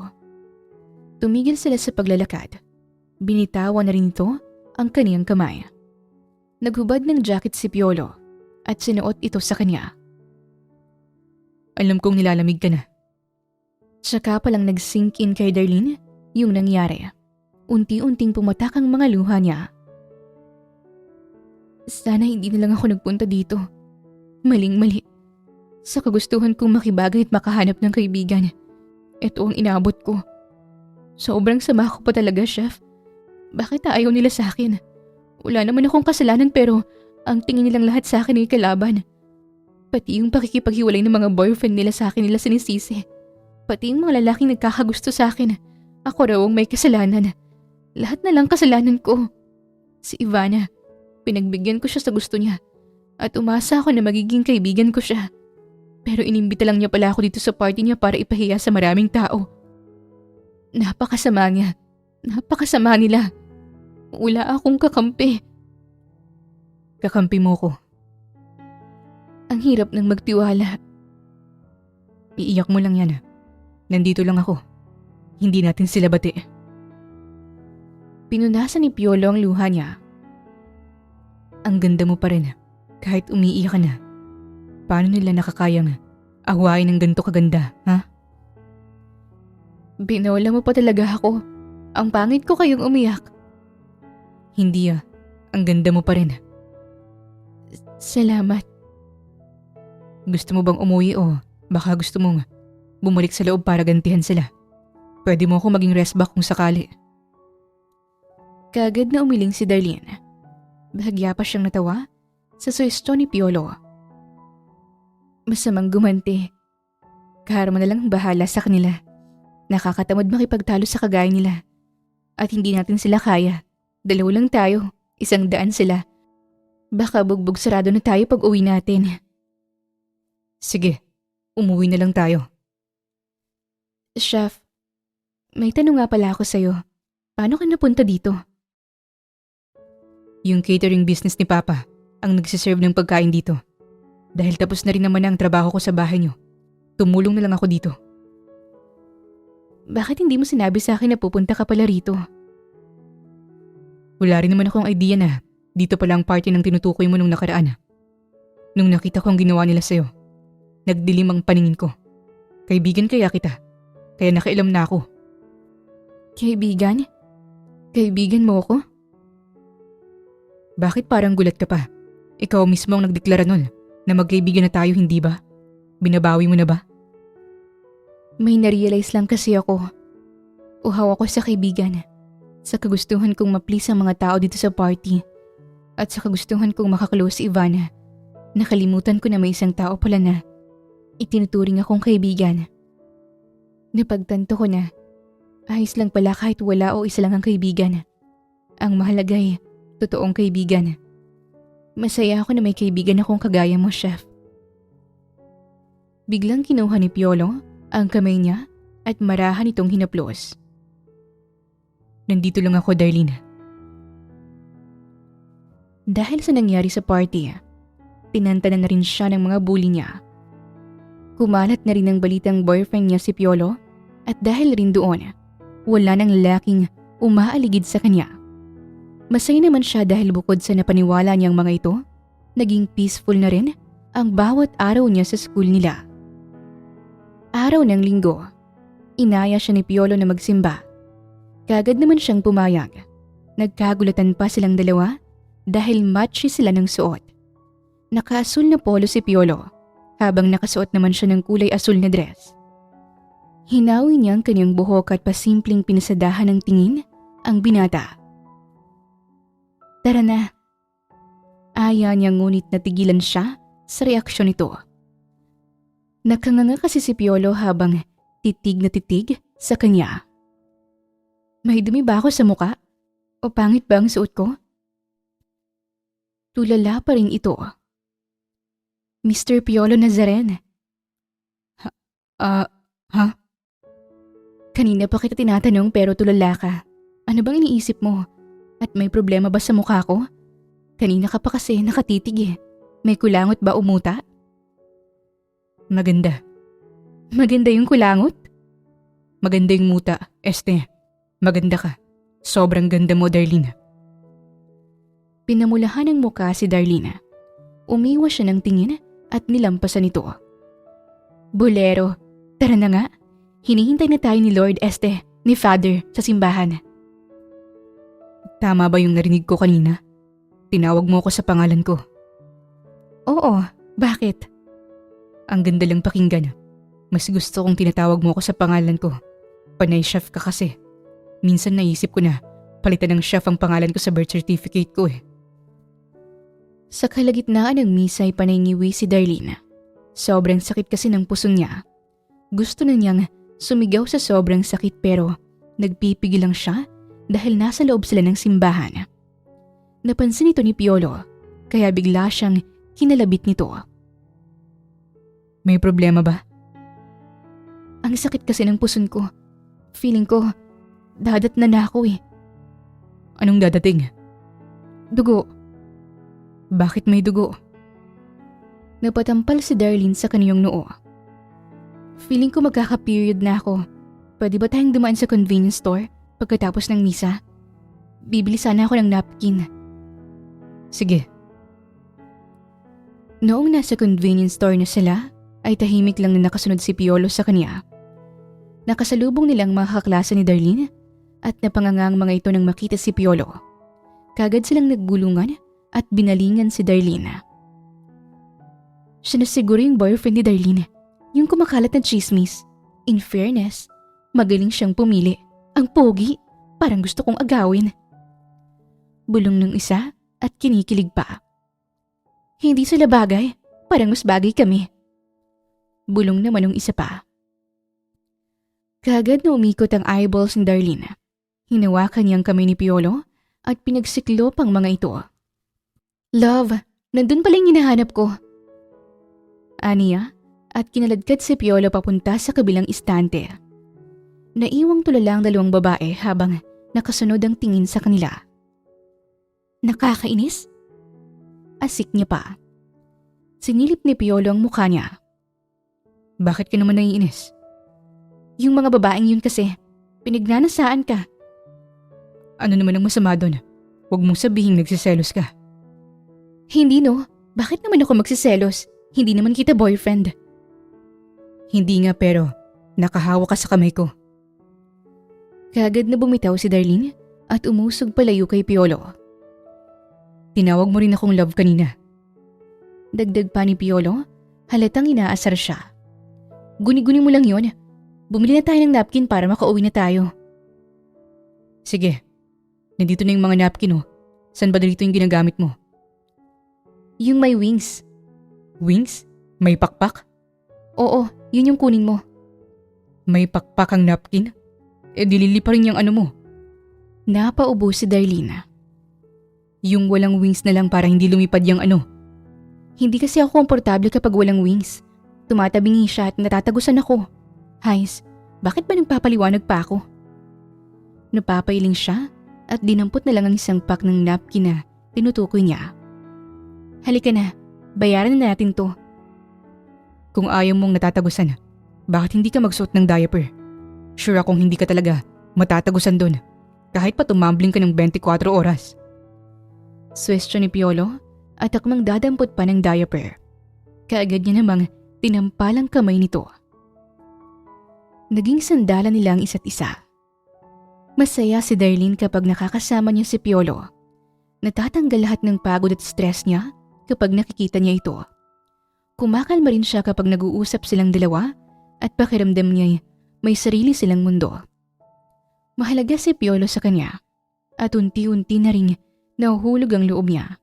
Hanggang sa isang araw, bigla na lamang nagtapat ng pag-ibig si Piolo. Birthday niya yon. Tinawag siya ni Piolo sa garden area at may binigay itong kwintas na may pendant na hugis bituin. Mukhang mahal to ah. Hindi ka na sana nag-abala pa, Piolo. Hindi ka abala. Nagustuhan mo ba?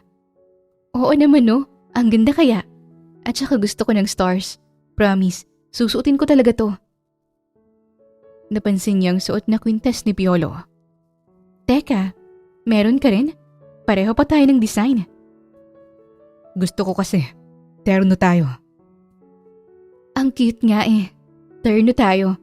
Ganun naman talaga sa magkakaibigan, diba? Yung iba nga lang ay friendship bracelet ang binibigay. Sa atin naman ay friendship necklace. Paano kung ayoko ng friendship lang, Darlene? Ha? Ano? Hinawakan ni Piolo ang dalawa niyang kamay. Gusto ko ng higit pa sa pagkakaibigan. Mahal kita, Darlene. Mahal na mahal na mahal. At kung ayos lang sa'yo, pwede ba akong manligaw? Sasagot na sana si Darlene ngunit biglang sumulpot ang dalawa niyang ate.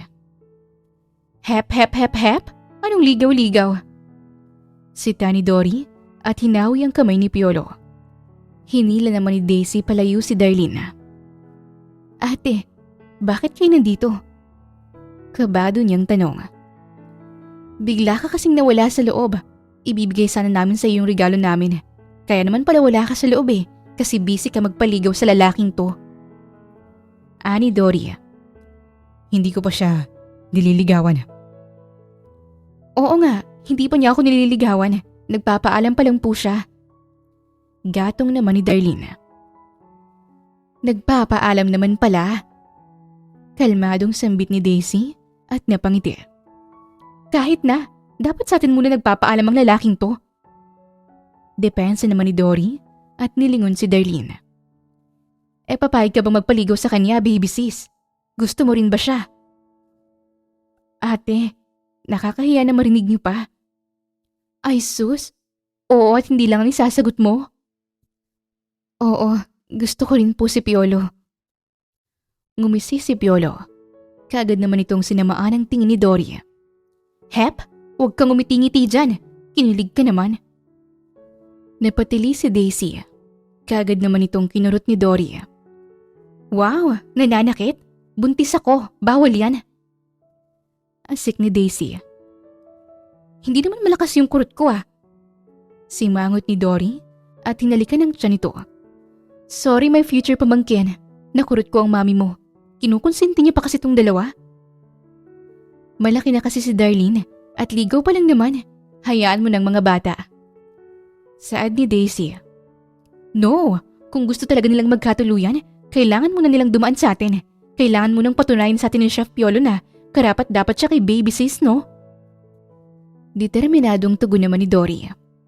Bigla na lamang tumawa si Dory na para bang isa itong kontrabida sa mga palabas. Kinabukasan ay nagulat si Darlene sa bumungad sa kanya. Nakita niya kasing nililinis ni Piolo ang sasakyan ni Dory. Piolo, bakit ikaw ang gumagawa niyan? Biglang sumulpot si Dory. Hep, wag mo siya nga awatin at mas lalang bawal mo siyang tulungan, Baby Sis. Ate, ano ba to? Bakit mo naman siya pinaglilinis itong kotse mo? Chef siya, ate. Pagluluto ang dapat ginagawa niya at kung totoong mahal ka niya, hindi siya aangal sa pinapagawa ko sa kanya. Tumayo ng tuwid si Piolo at nginitian si Darlene. Okay lang ako, Darlene. Handa akong gawin lahat para sa'yo. Kinilig naman si Darlene sa sinabi nito. Umismid si Dory. Talagang sarapan ko pa kayo gumaganyan ha. Ang aga-aga pa para humarot. Kapag talaga ako nagka-love life, panis kayong lahat sa akin. Tara na nga, Darlene. Pumasok na tayo sa loob. Hayaan na muna natin si Chef Piolo dyan. Baka hindi siya matapos kakatitig sa'yo. May farm sina Darlene at pinagtrabaho ni Dory si Piolo roon. Pinag-araro, inutusang magpakain sa mga kalabaw at kabayo. Pinaliguan ng mga alaga nilang baboy at kinolekta ang itlog ng mga manok. Ate, pati ba naman sa mga baboy, siya pang inutusan mong magpaligo? Wala namang masama dun at saka ginagawa ko rin kaya yan. Kapag nainis yan si Piolo, baka maging lechon yung alaga mong baboy. Darlene, kapag nilechon niya yung mga baboy ko, di tapos ang ugnayan niyo. Napanguso si Darlene. In fairness din talaga dyan sa manliligaw mo Nararamdaman kong mahal na mahal ka talaga niya at seryoso talaga siya sa'yo. Kahit isang beses hindi ko siya narinig na nagreklamo. Lahat ng pinapagawa namin ni Ate Daisy sa kanya ay sinusunod niya. Kahit natakot siya sa kalabaw, tumulong pa rin siya sa pagpapakain sa kanila. Nakakabilib lang. Bihira na lang ang ganyang lalaki. Handang gawin ang lahat para makuha ang matamis mong oo. Boto ka na sa kanya, ate? Oo, alam kong mabuti siyang tao. At alam kong masaya ka sa kanya, Darlene. Sinusubukan ko lang talaga siya kung hanggang saan kanya kayang ipaglaban. Napangiti si Darlene. Nilingon siya ni Piolo at pasimpleng kinindatan. Mabuti na lang at hindi ito nakita ni Dory kasi paniguradong sisitahin na naman silang dalawa. Makalipas ang 2 linggo ay binigyan na rin sila ng basbas ni Dory. Malay nang nakapangligaw si Piolo sa kanya. Kahit ganon ay hindi pa rin nawawala ang focus nilang dalawa sa kanilang trabaho at pag-aaral. Kung dati sumasakay pa si Darlene sa skateboard, ngayon ay hatid sundo na siya ni Piolo. Pagkatapos sa school ay dumadaan muna sila sa mga kainan para makapagkwentuhan at makapagsulo. Sa huli ay sinagot niya na rin ito at mas lalo pang lumalim ang samahan at nararamdaman nilang para sa isa't isa. Mabilis na lumipas ang mga buwan hanggang sa araw na ng kasal ni Daisy at sa fiancé nitong si Miguel. Imbitado rin si Piolo at buong seremonya ay panaynakaw ito ng tingin kay Darlene. Naluluha naman si Darlene habang pinagmamasdan ng ate niya. Bigla niya ring na-imagine ang sarili niya na kinakasal at syempre si Piolo ang groom sa imagination niya. Congrats, Ate Daisy! Masiglang bati ni Darlene at mahigpit na niyakap ang kanyang ate. Salamat, Darlene. Sino kaya sa inyong dalawa ni Dory ang susunod sa akin? Napangiti si Darlene. Kaagad namang humalukip-kip si Dory. Pasa ko sa ganyan. Gusto kong maging single. Single rich tita. Tugon ni Dory. Balak pa yatang maging matandang dalaga. Napangisi si Darlene. Kaagad naman siyang sinamaan ng tingin ni Dory. Anong iningisi-ngisi mo dyan? Parang may bala ka na magpakasal Wala, ate. Masaya lang ako para kay Ate Daisy. Napakaganda niya at pareho silang swerte ni Kuya Miguel sa isa't isa. At syempre, balang araw ay gusto kong may kasal kay Piolo. Pangangatwiran ni Darlene at kagad namang sumulpot si Piolo sa likuran niya. Pumulupot ang braso nito sa bewang niya. Napatampal ng noo si Dory. At heto na naman po sila. Punong-puno na talaga ng lovebirds ang lugar na to. Exit na muna ako. Makikipagtsikahan muna ako sa mga kapwa ko single. Paalam ni Dory. Tinawanan naman nila ito.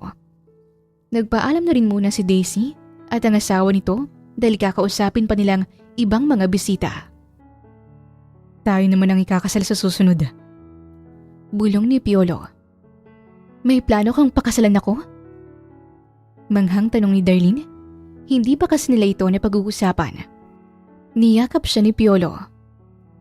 Oo naman mahal, pakakasalan kita. Kahit sa lahat ng simbahan pa. Sa sobrang tuwa ni Darlene, ay hinalikan niya ito sa pisngi. I love you, Piolo. Mahal na mahal din kita, Darlene. Makalipas ang 3 taon, nangyari na rin ang kasal na pinapangarap nila. Graduate na rin sa kolehiyo si Darlene. Si Piolo naman ay may sarili ng restaurant at nagpatayo na rin ito ng sariling bahay. Restaurant mo to, pero sa akin mo pinangalan. Naluluhang sambit ni Darlene habang hawak-hawak ang kamay ni Piolo. Lahat ng sa akin ay sa'yo rin, Darlene. Hindi lang ikaw ang may pa-surprise. May sorpresa rin ako para sa'yo. Saad ni Darlene at kinuha ang 3 pregnancy test na nasa bag niya. Magiging daddy ka na. Magkakaroon na ng kapatid si Moning. Pinupog siya ng halik ni Piolo at marahang hinaplos ang kaniyang tiyan.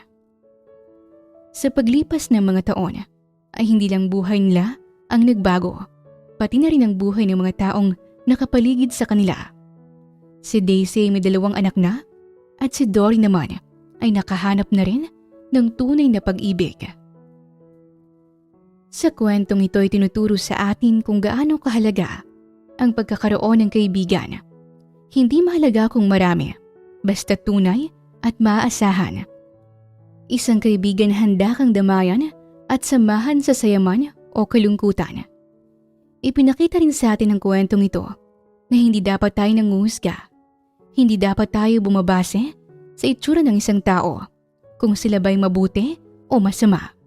Kagaya ni Darlene, napagkamalang niyang snatcher si Piolo kahit na ito naman ang totoong biktima. At higit sa lahat, walang magandang maidudulot ang pagkainggit sa iba. Hindi mo kailangang manakit o mamahiya ng iba kapag nalamangan ka na. Wakas! Maraming salamat po sa inyong pakikinig sa kwentong ibinahagi namin ngayong araw.